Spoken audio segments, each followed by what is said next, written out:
If your car feels slow, there's a good chance that the problem isn't as expensive as you might think. Here are the 12 most common reasons that your car is losing power, from simple maintenance items to serious mechanical faults. We're gonna start with one of the simplest and most overlooked causes of power loss, and that's gonna be a dirty air filter. Now, the air filter is responsible for preventing the dirt and debris from entering the engine, and over time it gets clogged with dust, insects, leaves, and other contaminants, restricting the airflow. When this happens, the engine struggles to breathe properly, resulting in slower throttle response, reduced performance at higher RPM, and even increased fuel consumption. Now, the fix for this is of course going to be very simple. All you got to do is inspect the air filter and replace it if needed. This is one of the things that you can easily do it yourself, and it's only going to take about 10 or 15 minutes. Sometimes the problem is not the powertrain. Low tire pressure increases the rolling resistance, meaning that the engine has to work harder just to keep the car moving. Now, on the other hand, sticky brake calipers can have the similar effect by creating constant drag even when you are not touching the brake pedal. Now, the fix for this is of course going to be very simple. Make sure that the tires are inflated to the proper pressure, and put your car on the jack stands and spin the wheels, and make sure that there is no resistance from the brakes. Dirty map or map sensors can cause similar symptoms. Information that comes from these sensors is used by the engine ECU to calculate the right air to fuel mixture. When the sensor becomes contaminated with dirt, oil, or dust, it can provide inaccurate readings.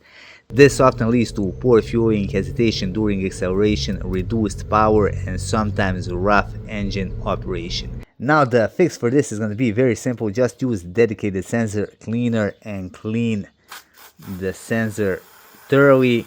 Make sure that you don't touch it with your fingers or tools, because they can be damaged easily. Moving on to bad spark plugs and ignition coils. Now, spark plugs wear over time, while the ignition coils can weaken or fail completely. When either component stops working properly, the engine may experience misfires, which means that one or more cylinders are not producing full power. Even a small misfire can make the car feel noticeably slower, especially during the acceleration or when climbing hills. Now, the fix again is going to be relatively simple. Inspect the condition of spark plugs and replace them if they are worn out. If misfire continues, use a diagnostic tool to identify the affected cylinder and test the ignition coil. A clogged fuel filter will restrict fuel flow, while a weak fuel pump may struggle to maintain adequate pressure under load.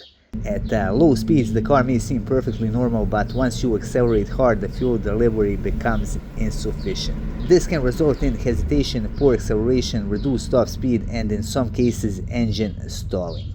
To fix this problem, start by replacing the fuel filter, and if symptoms don't improve, then measure the fuel pressure using a proper diagnostic equipment. If the fuel pressure drops below specification during acceleration, then the fuel pump may need to be replaced.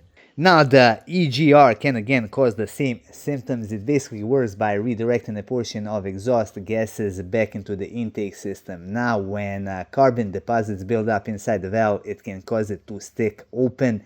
When this happens, too much exhaust gas enters the engine, reducing the amount of fresh air available for combustion. Now, the fix for this problem is again going to be very simple. All you got to do is remove the EGR, clean it thoroughly, and put it back into the car. Now, if the EGR has an electrical problem, the replacement may be necessary.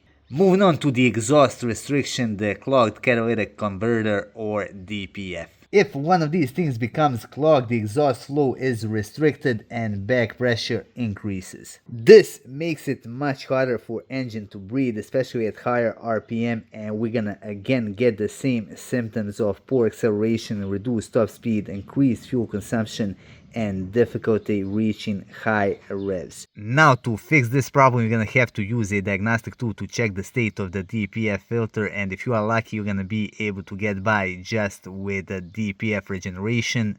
And on petrol cars, the vacuum test is gonna tell you if you got any exhaust restriction. Then we got the boost leaks. Now, the boost leaks are basically when the pressurized air escapes from the intake system before it reaches the engine. This can happen through the cracked hoses, clamps, or damaged intercooler.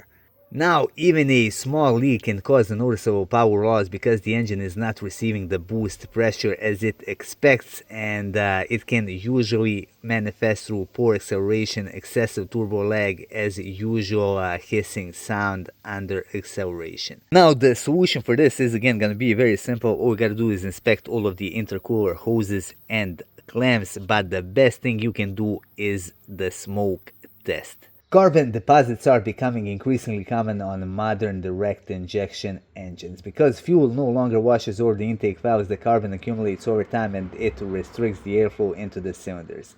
As the deposits grow, the engine performance gradually decreases and drivers may notice rough idle, reduced throttle response, poor fuel economy, and significant loss of power. Now, when it comes to fix, light deposits can sometimes be removed using specialized intake cleaning products, but more severe buildup often requires walnut blasting or professional cleaning. Our next problem is going to be worn clutch or automatic gearbox. So not all power loss problems are going to originate from the engine. A worn clutch in a manual car can begin slipping under load, causing engine RPM to rise without transferring all of that power to the wheels. Automatic transmissions can suffer from worn clutches as well, valve body issues, or internal wear that reduces efficiency. Again, this issue is especially going to be noticeable during the overtaking or uphill driving. Now, to fix or diagnose this issue, you gotta pay attention whether the engine RPM rises disproportionately during the acceleration. For manual cars, the clutch test can quickly reveal slippage, but on automatic transmission, you might need some help from a professional. Now, when turbo develops issues, the loss of power can be quite dramatic. The worn bearings, damaged compressor blades, or boost control issues can prevent the turbo from generating the pressure the engine needs. Symptoms again are going to include poor acceleration, excessive smoke, unusual whining noises, or oil consumption. Now, to diagnose a bad turbo, check the main shaft for excessive play. Also hook up the car to a diagnostic tool and check out the boost readings and compare it to specifications. Those things are going to tell you if the turbo is going to need a rebuild. Now, the last thing on our list is going to be low compression, and that is the worst thing that you can experience. Compression is what allows the air-fuel mixture to burn efficiently inside the engine. So if the piston rings, valves, or head gasket gets damaged, compression drops and power decreases significantly. Unlike many other issues on this list, low compression affects the engine's fundamental ability to produce power. Symptoms are going to include difficulty starting, rough idle, excessive smoke, increased oil consumption, and poor performance. Now, to diagnose this issue, you are going to, of course, need to do a compression test, but to fix it, you're going to probably have to take the engine apart, and that is most definitely going to require professionals' help. Before replacing turbo injectors or other expensive components, make sure you do the simple stuff first. Doing a proper maintenance on your car is going to make a huge difference, or just by cleaning map or map sensor, you might resolve your issue. Anyway, that would be all for this video. I hope you find it interesting and useful. If you did, hit that like button and support our channel by subscribing and by sharing our content with the rest of car enthusiasts.